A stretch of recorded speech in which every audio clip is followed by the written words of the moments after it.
Good afternoon. Thanks to the organizer for giving me the opportunity to present what the Société du Plan Nord of Quebec is doing as regards renewable energy in Northern Quebec territory, particularly for the off-grid communities and mines. I'll try to be short because I'm the last one today, so I can imagine that you're a bit tired. So maybe a few words about the Plan Nord first so that you know what we're talking about here. Plan Nord is first of all a territory. It's all the territory of Quebec, which is above the 49 parallel. So you've got on the small map here, the Plan Nord. So rest of Canada, United States. And so it's all this territory here. So it's 72% of the Quebec's geographic area, 1.2 million square kilometers, 15 times the size of Scotland, 5 times the size of UK, 120,000 inhabitants only.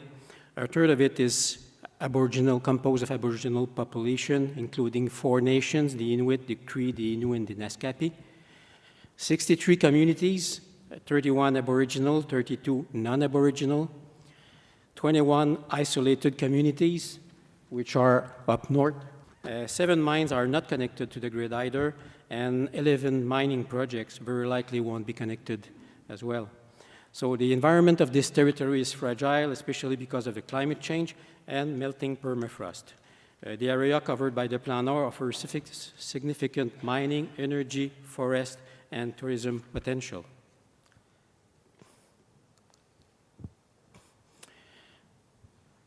The Plan Nord is a project, an approach, and a process. Primarily defined as an economic area, a vast economic area with outstanding potential for development, particularly in mining, the Plan Nord territory quickly became a unique opportunity for land planning based on a genuine sustainable development approach, integrating the social, economic, and environmental dimension. Launched in 2011, the Plan Nord was drafted in a cooperative process involving the northern population and also the governmental, industrial, and environmental partners. On April 2015, the current government made public a new Plan Nord, which presents an updated vision, policy direction, and governance until 2035, including a first 5-year plan for the period 2015 to 2020.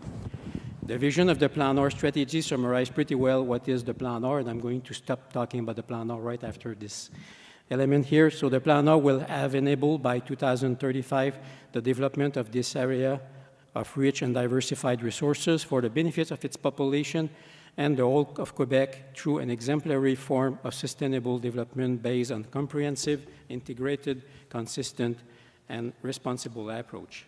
That's what we're trying to do with the Plan Nord.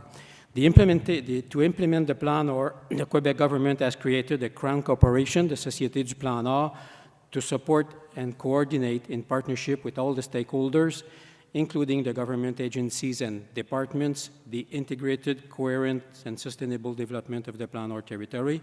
It is in that context that the Société du Plan Nord, with the partners involved, is dedicating a large part of its effort to create conditions for the success of the implementation of the Plan Nord. So there are 5 of them. Facilitate access to the land. 80% of the territory is not accessible by road right now, even more. So access to the land, which means road, railways, port, airports, enhance the telecommunication infrastructure, increase scientific research, knowledge acquisition, and research development, promote the Plan Nord in Canada and abroad to enlarge our partnership base with subnational and national states, and foster access to energy using as much as possible renewable energy, mainly in communities and mine site. Maybe a few words about energy in Quebec. Quebec is the world's 4th largest producer of hydroelectricity. 75% of the Quebec installed hydroelectricity capacity is in the Plan Nord territory. And Quebec has also adopted in 2015 a new energy policy based on a energy transition. We're not the only one to do it. I'm glad to see that Scotland is doing the same. Energy transition strategy to reach ambitious target by 2030. The first target is to enhance energy efficiency by 15%, reduce by 40% the amount of petroleum or fuel products consumed, eliminate the use of thermal coal, increase by 25% overall renewable energy output, and increase by 50% bioenergy production. So the vision for this plan is to make Quebec by 2030 a North American leader of renewable energy and energy efficiency, and thus building a new, strong, low-carbon economy. So the Plan Nord is doing its share into that objective, and we support innovative projects to ensure province will achieve its goal. More globally, we've seen today, and particularly with the three previous speakers, that renewable energy production is becoming universal and is becoming a priority all over the planet. For a lot of countries, access to energy in remote and rural communities is an important issue. And this reminds us that many parts of the world remains in the dark. You can see where the lights are. So there are parts where no electricity, and up north there are lots of parts also which has no electricity. Just to give you a few examples, in China, 3 million people live without electricity. In Canada, there are about 290 remote communities with no access to renewable energy right now. In China, it's more than 20,000. So according to the International Energy Agency, 2/3 of the world's electricity is still produced by burning fossil fuels, a proportion that hasn't changed for 35 years. So we're making progress, but there's still some work to be done. But there are very interesting perspectives. I think Scotland is a good example of it. And the interest of renewable energy is growing rapidly all across the planet. So the Société du Plan Nord is also paving the way for finding new ways to give access to renewable energy in northern communities, which we will be able to repeat throughout the world in other communities.